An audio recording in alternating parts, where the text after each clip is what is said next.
చేస్తా. మరి ఆ అమ్మాయి నో అంటే ఏం చేస్తావు? దేవదాసుని అయిపోతా. నీకు మందు అలవాట్లేదు కదరా, చేసుకుంటా తాగుతుంటా. ఆ సీన్ తర్వాత ముందు ఆ పిల్ల ఊరు పేరు చెప్పు.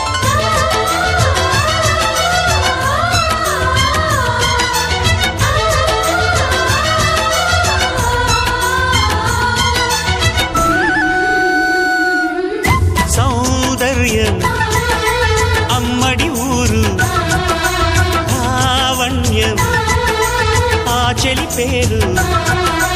కూర్చుని ఉంటే చూసే గుండెలు ఊగాలి, ఇతను కదిలిందంటే సాగే కాలం ఆగాలి. ఆ నవ్వుకునేనే